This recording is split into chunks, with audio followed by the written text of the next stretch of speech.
Dr. Deb, I've been beaten down so much. How do you expect me to be kind to myself when my partner, the one who's supposed to love me, isn't kind to me? You're right, it's not easy. But I'm going to teach you the steps in self-love, starting with kindness, because without that, life is not worth living. And what's more, with that, you can have the strength to save the marriage and be a happy person. Hey, I'm Dr. Deb. Welcome again. This is episode 5 from our playlist. We have the secret to healing crappy marriages. Now, every one of the episodes is based on the idea that we all have a self, and yet it's really difficult to have that self stand out and shine when that has to mean you're vulnerable, and being vulnerable is scary when your partner is not necessarily nice. Yet, we're going to take a position that if you can find yourself, then you always have a choice. You can always have those protectors out there for you, or you can be stronger and be in self in spite of your partner's behavior. Because one of the qualities of self is that you're not reacting. You are who you are. That's nice, isn't it? So let's start with kindness. Kindness is something that's really hard for a lot of people to do for themselves, and yet I am maintaining that you can't be kind to anyone else unless you're kind to yourself. True, there are many people who are kind to everyone but themselves, but it doesn't work in a marriage. If you're not kind to yourself, someone else is going to sniff that out and treat you the same way. So that's no good. Why is it that we can't be kind to ourselves? What is that obstacle? The obstacle is another protector, all right? And that protector could have come from many reasons. One possible reason is that it was an abusive home that you grew up in, and you learned by not being treated kindly that you don't deserve kindness. But another could be something else entirely. It could be your family was used to being kind to everyone else but themselves, and you learn that it's kind of selfish to be kind to yourself. That's what we call a legacy burden. When it just gets passed down from one generation to the other, whatever that burden is, and there isn't any real reason for it, why not be kind to yourself anyway? Another possible reason is that you grew up in a family where one parent, maybe both, were needy, and you had to play the role of parent almost to your parents. And the only way you got love and attention was for being the loving parent to your parents. And so you learned you come last. Any of these reasons are protectors, each and every one. And our job is to get to know the protector well and then talk to that protector from a place of self so that your protector realizes maybe it's not working. Maybe the idea of putting yourself last is not going to work for you, especially in your marriage, because the only way that you're going to have the kindness come back to you is if you are kind to yourself first. Now, that said, it still may not come back to you. Because if you are married to someone who also is not in self and is run by protectors, then your spouse needs to work on their self-kindness too, because they will not give you kindness if they can't give themselves kindness. And don't forget, someone who is termed a narcissist is not actually being kind to themselves. But that is another video which I will do separately.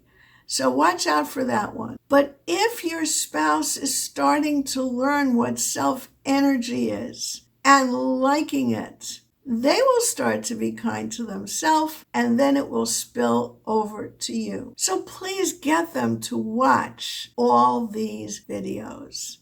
I'm going to talk about patience now, because without patience for yourself and for each other, you can't win. It's going to stay a crappy marriage. Patience is key key because things do take time.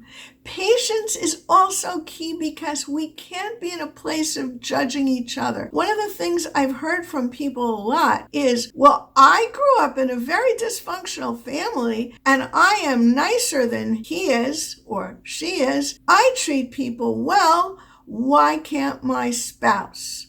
So you have impatience with your spouse because you consider yourself having been just where they were and you handled it better. However, the reality is you weren't just where they were, and you know that. Yes, you could have had a very dysfunctional family, but for reasons that I don't know because I haven't met and talked with you, you were not in exactly the same place as the dysfunctional family that your spouse was in. Judging each other that way does not help. Let me give you an illustration. I'll make up two people, Susan and Stephen. So they each disagreed with each other on parenting. This is very common. So Stephen thought that Susan was too harsh with the kids, and Susan thought that Stephen was too weak with the kids. So in one way, it's not a bad thing to have two parents with two different approaches because it helps the kids learn that there's a world out there with all kinds of differences,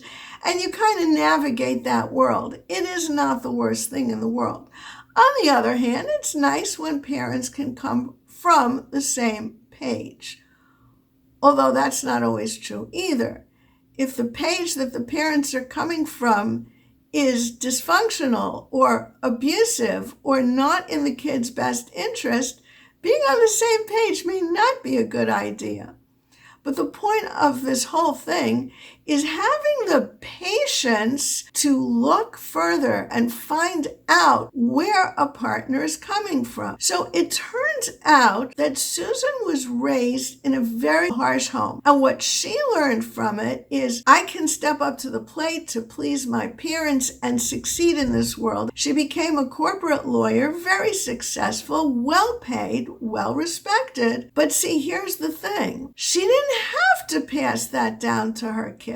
She did it all kind of automatically. Another legacy burden. She passed down to her kids the harsh parenting. The kids, behind her back, would go running to their father for support, a lot of TLC, and feeling better about themselves. Now, the fact that they ran to their father doesn't even mean that Susan was wrong, necessarily. Strict parenting could be very good. But what it does mean is that between the two of them, they were not only not on the same page, they weren't respecting each other's page. That's where the lack of patience comes in, because Stephen should not have implied to the children that there was something wrong with their mother's approach. But he had his reasons from his childhood. He basically felt abandoned as a child. He felt unloved. He felt like no one cared. And he vowed to himself that when he became a parent, he would not do that to his children. So therefore, he helped them maybe a little too much with homework, which gave them the message that they wouldn't be able to do it on their own. Maybe he helped them a little bit too much with a loose bedtime, which gave them the message that I don't have to listen to boundaries and rules and restrictions. I can do whatever I want. Those are not necessarily the best messages. So his TLC and nurturing, which I'm all in favor of, maybe went a little too far. And if only the two people, Susan and Stephen, could find their self-energy, which would start with patience for each other, as well as perspective and all the things we've learned in the other videos coming up to this point, then maybe they could hear where the other was coming from. And get this is key. When you're in self-energy, you can hear. In self-energy, you can listen to what the other person said and receive it. See, protectors don't receive. The impatient, judgmental person does not receive the other person's message. You can argue till the cows come home. The cows may or may not come home. They can get lost along the way, but the argument will go on forever. It's only in self-energy that Susan can share, well, I don't believe in letting kids get away with things. If they don't learn boundaries, then they're going to be very unable to cope with this world. And Stephen can hear her say that. And he could say, I do see that point. But how about a little bit more TLC? How about a little bit more saying, I know that's hard for you, kid. You still have to do it. And Susan can hear him say that and say, well, I'm not used to being soft and nurturing, but I guess I can say a nice word here and there. See what I mean? That's when two people start to meet in the middle. They aren't on the same page yet, but they're understanding and respecting each other's page. So patience for yourself leads to patience for your spouse, which is key in a marriage and especially in parenting. But even if there are no kids, it's key. Now I'm going to give you a hard one.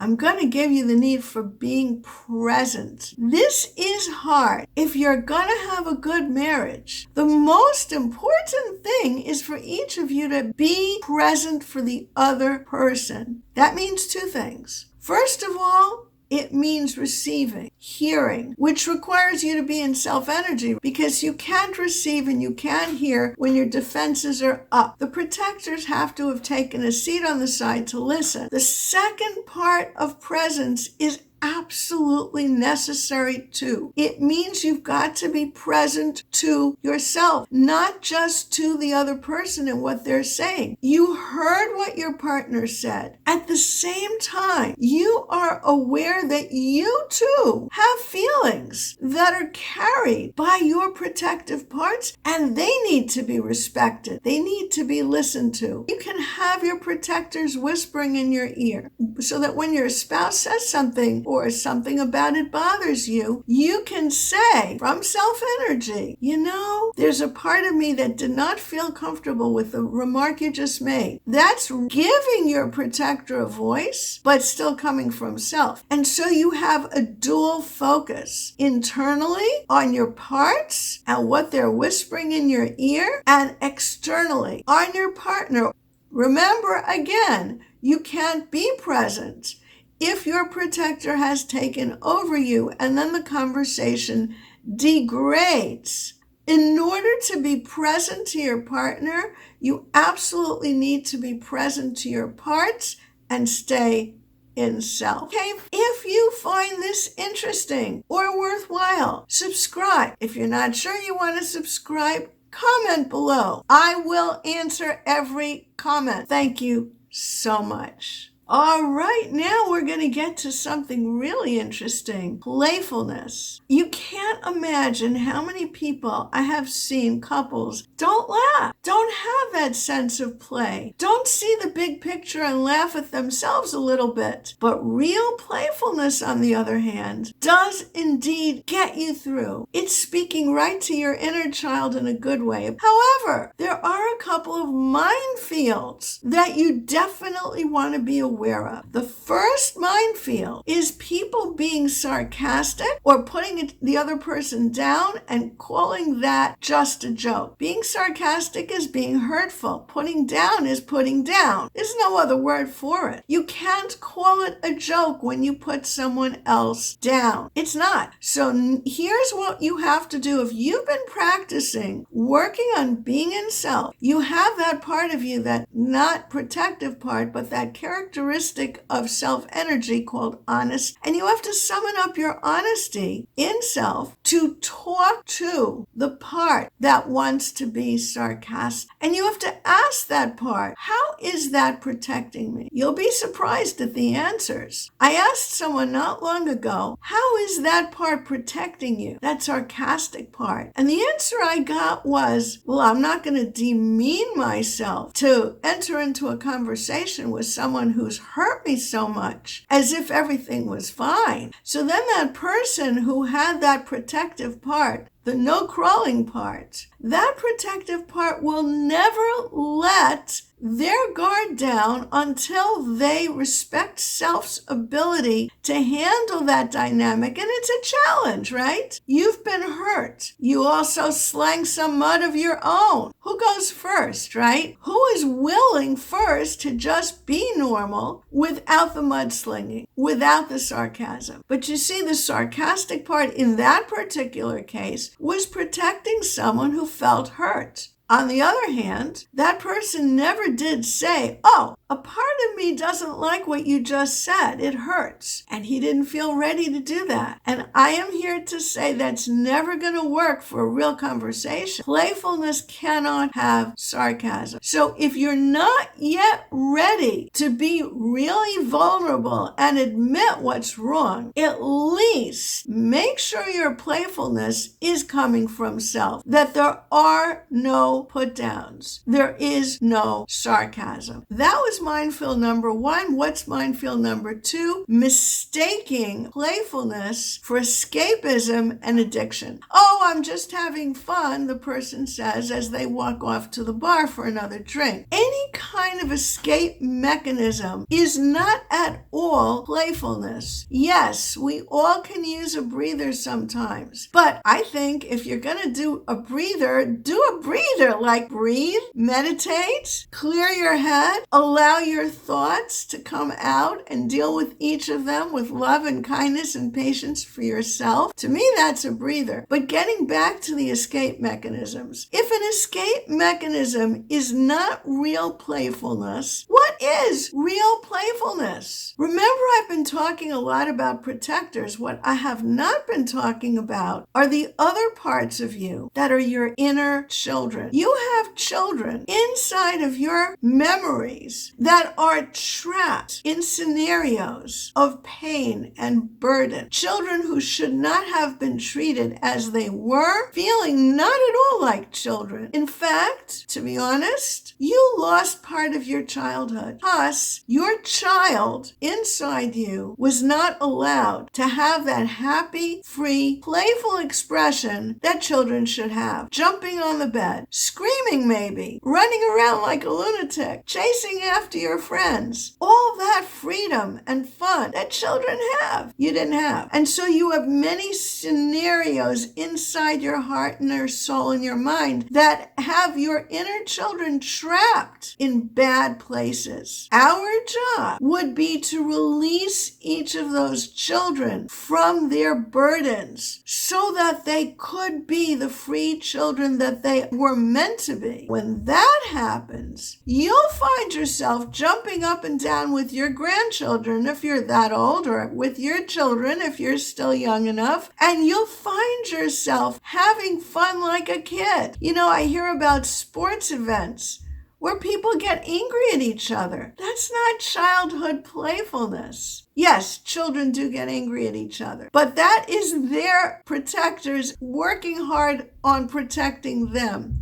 When children are just having plain fun, it's just plain fun. That's your goal. Because when you have released all your inner children from their burdens, life will lighten up. You will see the joy. You know, for every single instance that comes around of something that's truly bad happening, like a medical problem, every single time that happens, you can always feel one of two ways. You could feel good and say, well, at least it wasn't worse. Or you could feel bad and feel trapped in the bad situation. What causes that? What causes you to go one way or the other way when reacting to stuff that happens in your life? The answer is how much you have freed your inner children from their burdens. The more they have been freed and loved by you, and that they were always a good kid, the more of that you have given your own inner children, the more you're going to be able to take what life dishes out in a way that's positive and strong and uplifting and playful. Okay, guys, are you ready for the next set of self-energy qualities? Going along with playfulness is creativity. So watch this one and all the stuff that goes with it.